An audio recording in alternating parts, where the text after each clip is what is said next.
तो question number 13 तक हमने लास्ट क्लास पे कर लिया था। अभी 14 से शुरू करते हैं। क्वेश्चन नंबर 14 देखो, 14 से जो फॉर्मूला हमने पढ़ा है उसको जरा रिकॉल कर लें। ए यूनियन बी, इसकी प्रोबेबिलिटी का formula P of A, probability of A plus probability of B minus probability of B, probability of A intersection B. A union B को ए और बी कहा जाता है, इसको कहा जाता है ए एंड बी। ओके, और इंग्लिश वाला ए या फिर बी। तो यही फॉर्मूला हमने अभी तक सीखा है। 14 क्वेश्चन में यही सेम फॉर्मूला लगने वाला है। देखो क्वेश्चन नंबर 14, छोटे छोटे क्वेश्चन है, इनको जल्दी खत्म कर लेंगे। Probability of A, event A के कंप्लीट होने की प्रोबेबिलिटी 3/5 है, इवेंट बी के कंप्लीट होने की प्रोबेबिलिटी 1/5 है। ए और बी निकालना है if A and B are mutually exclusive event. Mutually exclusive है मतलब वो सेट जो होंगे वो डिसजॉइंट होंगे। तो ए एंड बी अगर म्यूचुअली एक्सक्लूसिव इवेंट्स है, as A and B are mutually exclusive events, हमने इनकी प्रॉपर्टी पढ़ी है। अगर A और B म्यूचुअली एक्सक्लूसिव हैं तो A इंटरसेक्शन B क्या होगा, फाई। तो हमें पी ए और B निकालना है। ये फॉर्मूला क्या बनेगा, P A plus P B. क्यों? क्योंकि म्यूचुअली एक्सक्लूसिव के लिए प्रोबेबिलिटी ए इंटरसेक्शन बी की क्या हो जाएगी, जीरो। उसमें कोई भी एलिमेंट नहीं है, ए इंटरसेक्शन बी में कोई भी एलिमेंट नहीं है, तो प्रोबेबिलिटी उसकी जीरो हो जाएगी। 3/5 प्लस 1/5, इसको जब सम करेंगे तो 3 और 1 4/5। तो क्वेश्चन नंबर 14 का आंसर 4/5। 15 भी कुछ इसी टाइप का है। यहां देखो 15, E and F are events, P of E given है, P ऑफ F भी गिवन है। पहले E एंड F 1/8 ये भी गिवन है। E एंड F मतलब E इंटरसेक्शन F ये दिया हुआ है। P और F निकालना है, P not E not F निकालना है।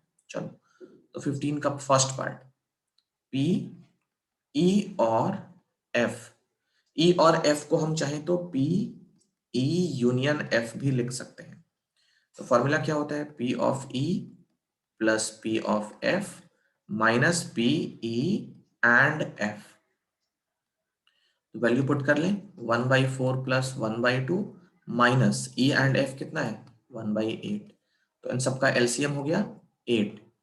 4 से ये कैंसिल 2 टाइम्स, फिर 4 माइनस 1, तो 6 माइनस 1 कितना हो गया, 5/8।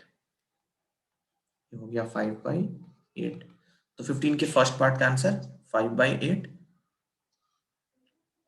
सेकेंड पार्ट देखो, 15 का सेकेंड पार्ट, इसमें हमें निकालना है probability not E and not F. Probability not E मतलब, नॉट ई मतलब E dash, and not F मतलब एफ डैश। तो डिमॉर्गन्स लॉ में एक फॉर्मूला हमने पढ़ा है, डिमॉर्गन्स लॉ से हमने एक फॉर्मूला पढ़ा है। देखो फॉर्मूला क्या होता है, मैं अगर ई और एफ में बात करूं तो ई यूनियन एफ, इसका अगर डैश निकाला जाए तो ये होता है ई डैश इंटरसेक्शन एफ डैश। ये फॉर्मूला ये पढ़ा है। फॉर्मूला नंबर बी, अगर ई इंटरसेक्शन एफ का डैश ये पूछा जाए तो ये होता है ई dash union F dash. De Morgan's law से हमने ये पढ़ा है। अब चेक करो, हमें जो फाइंड करना है वो क्या है, प्रोबेबिलिटी ई डैश एंड का मतलब इंटरसेक्शन एफ डैश। तो कौन सा मैच हो रहा है, ए पार्ट से मैच हो रहा है ये आरएचएस। तो यही चीज क्या बन जाएगी, probability E union F dash, De Morgan's law से। तो इसकी प्रोबेबिलिटी कैसे निकालोगे, इसे कोई भी इवेंट है, मान लो कैपिटल एक्स, इसकी प्रोबेबिलिटी कुछ है अगर, और इसका कॉम्प्लीमेंट्री इवेंट है तो इसकी प्रोबेबिलिटी भी कुछ होगी। तो रिलेशन क्या होता है, एक्स की प्रोबेबिलिटी और एक्स डैश की प्रोबेबिलिटी 1। ये फॉर्मूला भी हमको पता है। कॉम्प्लीमेंट्री इवेंट का रिलेशन ये होता है। तो हमको यहाँ पे E यूनियन F का डैश निकालना है। फर्स्ट पार्ट में अगर गौर करोगे तो हमने ये क्या निकाला है, E यूनियन F ही तो निकाला है, इसी का डैश पूछ रहा है।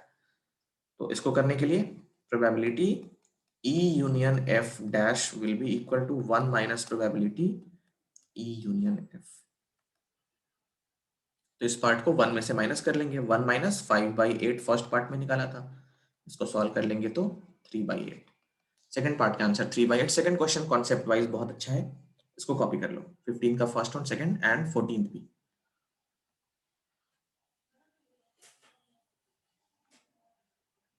चलो आई होप कॉपी कर लिया होगा। 16th पे चलते हैं।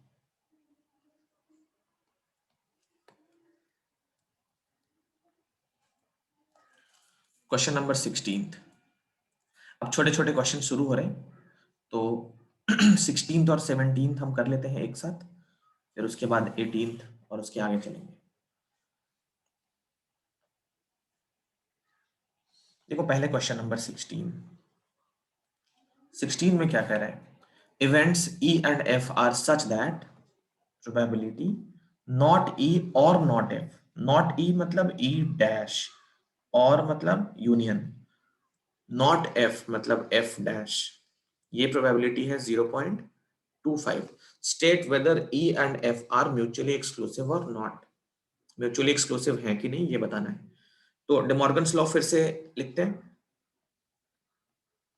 E यूनियन F का डैश ये होगा E dash intersection F dash.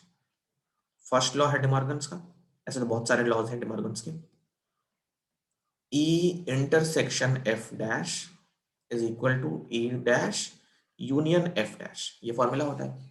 अब देखो इसमें जो गिवन है इसको अगर हम फिर से लिखें तो P E डैश और का मतलब होता है यूनियन F डैश, ये है 0.25। ओके, तो यहां पे डिमॉर्गन्स लॉ अगर लगा दिया जाए तो RHS इस वाले से मैच हो रहा है, E dash union F dash से। तो यहां से हम प्रोबेबिलिटी E इंटरसेक्शन F का डैश ये निकाल सकते हैं, क्योंकि E dash union F dash क्या होता है, E इंटरसेक्शन F डैश होता है। तो इसकी प्रोबेबिलिटी हो गई 0.25 और ये डिमॉर्गन्स लॉ से हमने लिख लिया है।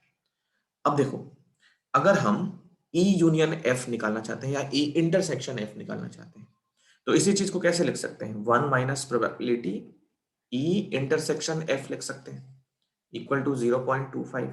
तो यहां से प्रोबेबिलिटी E इंटरसेक्शन F कितनी आती है, 1 माइनस 0.25, ये कितना हो गया 0.75। चेक करो E और F का इंटरसेक्शन 0 नहीं है, तो इसके बाद लिखेंगे as probability of E intersection F is not equal to 0, मतलब उसमें कुछ एलिमेंट्स हैं, E इंटरसेक्शन F में जो सेट बनेगा उसमें फाई नहीं है, कोई ना कोई एलिमेंट है, तभी प्रोबेबिलिटी 0 नहीं हुई है।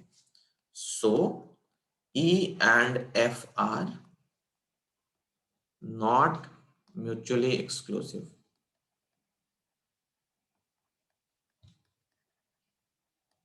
ये म्यूचुअली एक्सक्लूसिव नहीं है। 17th क्वेश्चन, 17th क्वेश्चन में A and B are events, A की प्रोबेबिलिटी गिवन है, probability of A 0.42, probability of B 0.48, A and B, तो इसको हम A इंटरसेक्शन B लिखेंगे, A एंड B ये है 0.16। हमें फाइंड करना है first part, second part and third part. देखो फर्स्ट पार्ट में क्या बोल रहा है, फर्स्ट पार्ट में फाइंड करो प्रोबेबिलिटी नॉट ए, तो इसको क्या करेंगे, प्रोबेबिलिटी ए डैश की पूछ रहा है, तो ये तो simple 1 minus probability of A, 1 minus 0.42, ये कितना हो गया 0.48। फर्स्ट पार्ट का answer done. Second part probability of not B, not B मतलब बी डैश की प्रोबेबिलिटी, तो ये कितनी होगी 1 minus probability of B, 1 minus 0.48, ये हो गया 0.42। सेकेंड पार्ट भी हो गया। एंड थर्ड पार्ट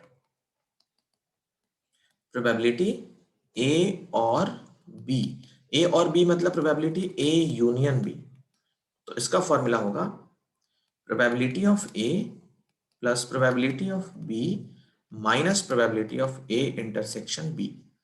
तो फॉर्मूले में वैल्यू पुट कर लें 0.42, 0.48 माइनस 0.16। तो इसको जब सॉल्व करेंगे तो क्या मिलेगा, ये मिलेगा 0. इसको पहले ऐड कर लें। अगर देखो यहां से 42 और 48 ऐड करके कितना आएगा, 0.9 आ जाएगा। और 0.16 माइनस करके तो 90 में से 16 निकल गया 74। तो 17 का आंसर भी हो गया। इसके बाद करेंगे क्वेश्चन नंबर 18, 19 और आगे के क्वेश्चंस। कॉपी कर लो जल्दी से।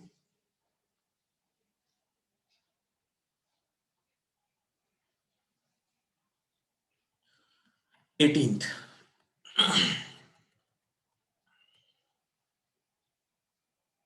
देखो 18th और 19th, क्वेश्चन नंबर 18th और 19th दोनों छोटे छोटे हैं, बहुत आसानी से हो जाएंगे। पहले देखो क्वेश्चन नंबर 18।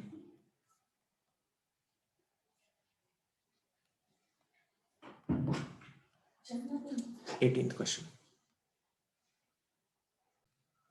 देखो 18th में, in class 11th of a school 40% of the students study mathematics and 30% study biology. 10% of the class study both mathematics and biology. If a student is selected at random from the class, find the probability that he will be studying mathematics or biology. ऐसे questions हमने set theory में किए हैं।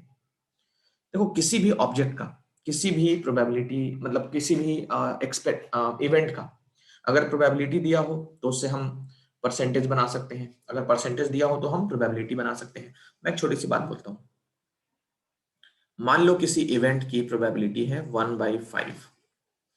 Okay, तो अगर इस event के होने का परसेंट किसी से पूछा जाए तो क्या करोगे, इस प्रोबेबिलिटी को 100 से मल्टीप्लाई कर लोगे, तो ये प्रोबेबिलिटी आ जाएगा 20%।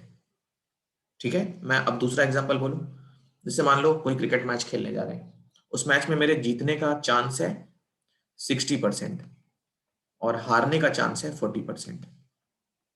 तो जीतने की प्रोबेबिलिटी क्या होगी, प्रोबेबिलिटी के लिए फेवरेबल आउटकम 60 होंगे, 100 में से 60 है तो 60 अपॉन 100, क्योंकि 60% है 100% में से, तो प्रोबेबिलिटी 6/10 जो कि सिंप्लीफाई करके 3/5। अब 3/5 को फिर से 100 से मल्टीप्लाई कर लोगे तो ये 60% बन जाएगा। ओके, तो प्रोबेबिलिटी से परसेंट निकाल सकते हो, परसेंट से प्रोबेबिलिटी भी निकाली जा सकती है। 18th क्वेश्चन में मैथमेटिक्स और बायोलॉजी है, तो हम एम और बी दो वर्ड्स ले लेते हैं। देखो 40% मैथमेटिक्स स्टडी करते हैं, तो अगर हम मैथमेटिक्स का प्रोबेबिलिटी फाइंड करें, ओके, अगर हम मैथमेटिक्स पढ़ने वाले स्टूडेंट की प्रोबेबिलिटी फाइंड करें, एम फॉर मैथमेटिक्स, ओके, लिख लो यहाँ पे अच्छे से लिख लो, क्योंकि एग्जाम में ऐसे लिखोगे तो मार्क्स नहीं मिलेंगे। एम से मैथमेटिक्स लेते हैं, बी से बायोलॉजी लेते हैं। मैथमेटिक्स पढ़ने वाले स्टूडेंट कितने हैं, 40% है। तो probability of the students who are taking mathematics favourable है 40 आउट ऑफ 100, तो ये हो गया 4/10 मतलब 2/5। इसी तरीके से अगर हम बायोलॉजी पढ़ने वाले स्टूडेंट्स की प्रोबेबिलिटी फाइंड करें तो 30/100, ये हो गया 3/10। आगे कहता है ये 30% बायोलॉजी पढ़ते हैं, उसके बाद 10% of the class study both mathematics and biology. Both mathematics and biology मतलब ये वाले जो है वो प्रोबेबिलिटी मैथमेटिक्स इंटरसेक्शन बायोलॉजी, ये दोनों क्लासेस में बैठते हैं। तो ऐसे बच्चे कितने हैं, 10% है, तो 10/100 इनकी प्रोबेबिलिटी 1/10 आ गई। अब इसने पूछा है find the probability that he will be, जो स्टूडेंट हम सेलेक्ट करेंगे वो he will be studying mathematics और बायोलॉजी, या तो मैथ्स या तो बायोलॉजी पढ़ने वाले का बताओ। तो probability mathematics union biology, P M और बी पूछा जा रहा है। फॉर्मूला लगा लें, P of M P of B minus P M intersection B. सबकी वैल्यू पुट करते हैं, तो 2/5 प्लस 3/10 माइनस 1/10। इसको जब सिंप्लीफाई करोगे तो क्या आएगा, एलसीएम तो 10 हो गया, ये 5 2 तो ये हो गया 4 प्लस 3 माइनस 1 7 माइनस 1 6/10, जिसको सिंप्लीफाई करोगे तो 3/5, तो 3/5 प्रोबेबिलिटी पूछा है, परसेंट नहीं पूछा है। अगर परसेंट पूछा होता तो इसको हम 60 से मल्टीप्लाई कर ले, सॉरी 100 से मल्टीप्लाई कर लेते। ओके, ये 3/5 प्रोबेबिलिटी पूछा है इसने, इसका ध्यान रखेंगे। अगर परसेंट पूछा होता तो हम क्या करते, 3/5 इंटू 100 कर लेते, 5 से 20, तो 60% स्टूडेंट या तो मैथ्स या तो बायोलॉजी पढ़ रहे हैं। चलो, तो ये 18th हो गया। आप क्वेश्चन नंबर 19 देखो।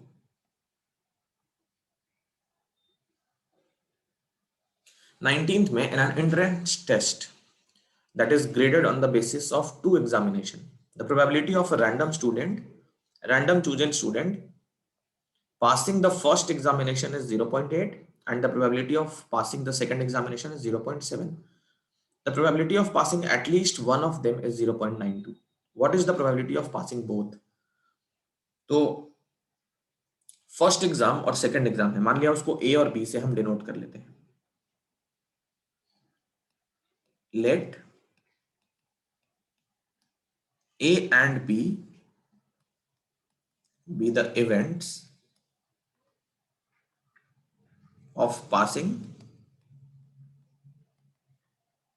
first and second examination. मतलब पहले एग्जाम में पास होने की प्रोबेबिलिटी P ऑफ A वो कितनी है? Probability of a randomly chosen student passing the first examination is 0.8, तो P ऑफ A और सेकंड एग्जाम पास करने की प्रोबेबिलिटी 0.7।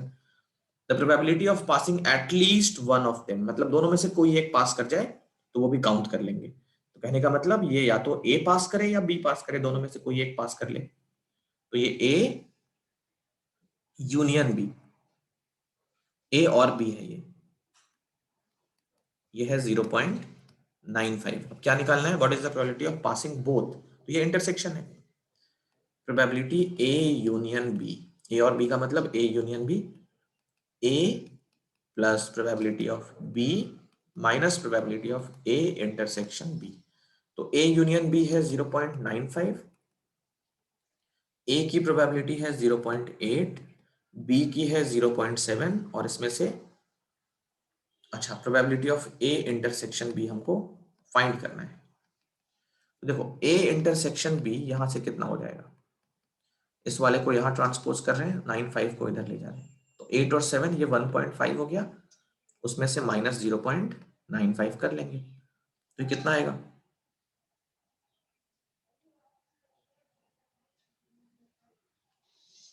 सब्ट्रैक्ट करो, 1.5 0.55 आ रहा है, 50 उधर और ये 5, तो 0.55 आ रहा है प्रोबेबिलिटी दोनों एग्जाम पास करने के लिए।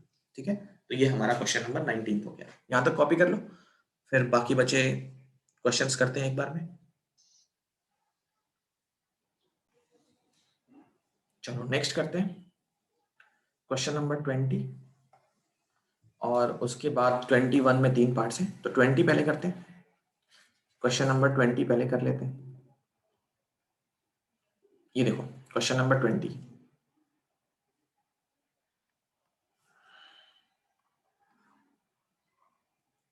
the probability that a student will pass the final examination in both English and mathematics is 0.5, both English and mathematics। तो इंग्लिश और मैथ्स का एग्जाम पास करने के लिए जो इवेंट है हमारे E और H ले लेते हैं। ठीक, E और H ले लेते हैं ताकि हम उनको सही से समझ पाए। Probability of passing both the examination, पहले उसको डिफाइन कर लेना कि हम E से इंग्लिश एग्जाम पास करना ले रहे हैं और H से ले रहे हैं हिंदी एग्जाम पास करना। ठीक, तो दोनों एग्जाम पास करने की प्रोबेबिलिटी है 0.5, मतलब ये इंटरसेक्शन है, तो E इंटरसेक्शन H ये है 0.5 and the probability of passing neither, दोनों में से कोई भी पास नहीं करना। देखो दोनों में से कोई भी पास नहीं कर रहा है, तो मतलब ये क्या है? Probability of passing neither is 0.1, तो वो ना तो हिंदी पास कर रहा है, ऐसा लिखता हूं मैं पहले, not Hindi not nor English,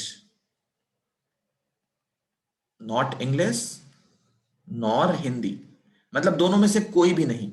तो ऐसा बोल सकते हैं हिंदी भी पास नहीं करता है और इंग्लिश भी पास नहीं करता है, not English and not Hindi.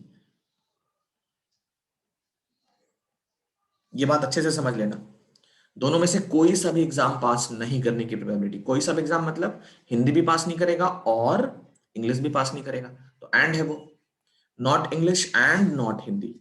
ये कितना है 0.1। अब इसको जरा प्रोबेबिलिटी की लैंग्वेज में लिखा जाए, नॉट इंग्लिश का मतलब ई डैश, एंड का मतलब इंटरसेक्शन, नॉट हिंदी का मतलब H dash.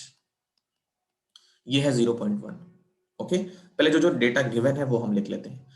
If the probability of passing English examination, probability of passing English examination P of E 0.75, what is the probability of passing the Hindi examination? तो find क्या करना है, find करना है P of H।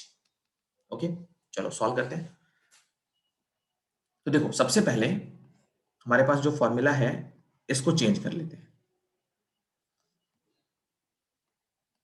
E dash intersection H dash, इसका क्या formula बनेगा, day Morgan's law, वही दो वाले लगेंगे, तो ये E यूनियन H का डैश है, डे मॉर्गन्स लॉ है ये। तो probability of E dash intersection S H dash is equal to probability of E union H का डैश, और ये कितना है 0.1। तो हम निकाल लेते हैं probability of E union H, ये कितना होगा 1 minus probability E union H का डैश, 1 माइनस 0.1, ये हो गया 0.9। यहां तक की बात क्लियर। अब E यूनियन H का फॉर्मूला लगा ले, तो ये होगा probability of English plus probability of Hindi minus probability of English and Hindi both. E union H है क्या हमारे पास 0.9 है, इंग्लिश की प्रोबेबिलिटी 0.75 है, हिंदी की प्रोबेबिलिटी तो निकालनी ही है, तो उसको पी ऑफ एच ही रहने देते हैं। ई इंटरसेक्शन एच दोनों पास करने की प्रोबेबिलिटी 0.5 है। अब बस इसको सॉल्व कर लेंगे, तो ये देखो 0.9 इज इक्वल टू, दोनों लाइक टर्म्स ऐड कर लो या सब्ट्रैक्ट कर लो, तो ये हो गया 0.25 प्लस प्रोबेबिलिटी ऑफ हिंदी, तो यहां से प्रोबेबिलिटी ऑफ हिंदी हो गई पासिंग हिंदी 0.9 माइनस 0.25, तो ये कितना आएगा 0.65। ओके, तो ये हमारा क्वेश्चन नंबर 20 भी हो गया। इसको भी कॉपी कर लो, फिर लास्ट क्वेश्चन करते हैं। ओके, चलो लास्ट क्वेश्चन पे चलते हैं, सबने कॉपी कर लिया होगा।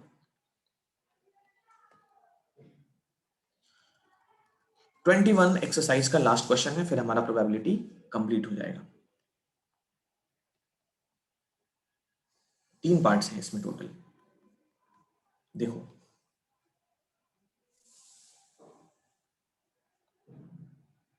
सबसे पहले क्वेश्चन को पढ़ते हैं अच्छे से। 21, in a class of 60 student, 60 student है, 30 ने एनसीसी ऑप्ट किया है, 32 ने एनएसएस ऑप्ट किया है, 24 ने दोनों ऑप्ट किया है। Okay, if one of the students is selected random at random, find the probability that the student opted for NCC और एनएसएस। तो एक काम करते हैं, हम एनसीसी और एनएसएस को ए और बी मान लेते हैं। Let A and B are the events of student opting for NCC, NCC A रहेगा एंड एनएसएस रहेगा बी। अब देखो 60 स्टूडेंट्स में से 30 ने एनसीसी ऑप्ट किया है, तो प्रोबेबिलिटी ऑफ एनसीसी लेने वाले बच्चे, प्रोबेबिलिटी ऑफ ए अगर निकाला जाए तो क्या आएगा, 30 स्टूडेंट्स ने एनसीसी ऑप्ट किया है, कितने में से 60 में से, तो 30/60 1/2 हो गया प्रोबेबिलिटी ऑफ इवेंट ए का। प्रोबेबिलिटी ऑफ इवेंट बी मतलब एनएसएस कितनों ने ऑप्ट किया है, तो फेवरेबल होंगे 32 टोटल 60 में से। तो इसको भी सॉल्व कर लेते हैं, ये कितना आ जाएगा, 4 से कैंसिल हो जाएगा, 4 से 8 टाइम्स, 4 से 15 टाइम्स, ये 8/15 हो गया। आगे एंड 24 हैं जिन्होंने दोनों ऑप्ट किया है, तो probability of A intersection B, ये हो गया 24/60, ये 12 से कैंसिल कर लो, 12 से 2, 12 से 5, तो ये आ गया 2/5। ठीक, अब फर्स्ट पार्ट, सारा डेटा हमारा रेडी हो गया।